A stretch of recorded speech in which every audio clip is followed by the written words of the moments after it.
Hello friends, Joe சமையல் இன்னைக்கு ராகி கூழ், அதாவது கேப்பக்கூழ் சொல்லுவோம் இல்லையா, அதுதான் பார்க்க போகிறோம். இந்த சம்மருக்கு வந்து ரொம்ப நல்லாயிருக்கும். இதுக்கு வந்து நான் வந்து பவுட்ரு பண்ண அந்த ராகி இருக்கு இல்லையா, அதையும் கூட கொஞ்சம் அரிசியும் போட்டு பவுட்ரு பண்ணி வச்சுருக்கேன். அதை வந்து 1 கப் அளவுக்கு எடுத்திருக்கேன். இதை வந்து ஒரு குக்கரில் போட்டுட்டு ஒரு 5 கப் அளவுக்கு தண்ணி சேர்த்துக்கோங்க. ஏன்னா இதுக்கு வேகிறதுக்கு கொஞ்சம் தண்ணி கொஞ்சம் அதிகமாக தேவைப்படும்.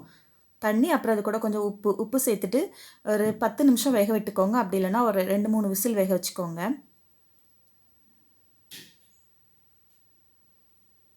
தேவையான அளவு உப்பு சேர்த்துக்கோங்க.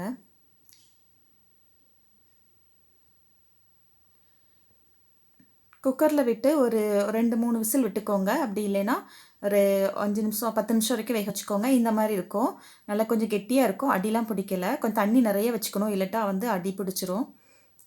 ஆறட்டும். ஆறுனதுக்கப்புறம் இன்னும் நல்லா கெட்டியாக வரும். அதை அப்படியே உருண்டை பிடிச்சிக்கலாம். இப்போ நல்லா இதை உருண்டைகளை எடுத்து இந்த மாதிரி தண்ணியில் போட்டு வச்சுக்கணும். நீங்கள் காலையில் சாப்பிட போகிறீங்க அப்படின்னு சொன்னால் நைட்டே இந்த மாதிரி இதை பண்ணி வச்சுக்கணும். எனக்கு 4 உருண்டை கிடச்சிருக்கு நல்லா பெருசாக. அதை வந்து தண்ணியில் போட்டு வச்சுருக்கேன். இந்த மாதிரி தான் இருக்கும். நல்லா உருண்டை பிடிச்சி போட்டுக்கோங்க. இல்லை அப்படியேனாலும் தண்ணி ஊற்றி வைக்கலாம், ஒன்றும் பிரச்சனை இல்லை. இது வேணால் நமக்கு எவ்வளோ தேவையோ அந்த அளவு மட்டும் 2 உருண்டை மட்டும் எடுத்து நம்ம கரைச்சிக்கலாம் தேவைக்கு.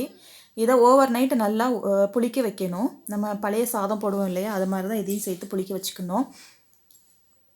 கொஞ்சம் அரிசி மாவு போட்டிருக்கு, அரிசி சேர்த்துருக்கனால கொஞ்சம் ரொம்ப நல்லாயிருக்கும் நம்ம சாப்பிட்றதுக்கு. நரன்னு திரிச்சிக்கணும், ரொம்ப பவுடராக திரிக்கக்கூடாது. இப்போ இது நல்லா மறுநாள் ஆயிடுச்சு, நல்லா புளிச்சு நல்லா கரைச்சிக்கோங்க கையை வச்சு. இப்போ இது வந்து தேவையான அளவு தயிர் சேர்த்துக்கோங்க. இப்போ இதுக்கு உப்பு தேவைப்படும், நல்லா உப்பு சேர்த்துக்கோங்க.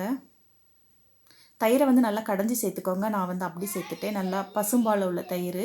கடையில் உள்ள தயிரை விட நம்ம வீட்டில் உர ஊற்றி வைக்கிற தயிர் வந்து ரொம்ப நல்லாயிருக்கும்.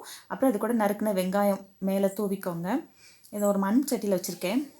நல்லா குளிர்ச்சியாக இருக்கும் இந்த வெயிலுக்கு. இதுக்கு வந்து இது வந்து சுண்டை வத்தல், அது வந்து முறுக்கு வத்தல் சொல்லுவோம் இல்லையா, அந்த இதுக்கு ஒரு கோவக்காய் மாதிரி இருக்கும் இல்லையா, அந்த வத்தல், அப்பளம் சூப்பராக இருக்கும்.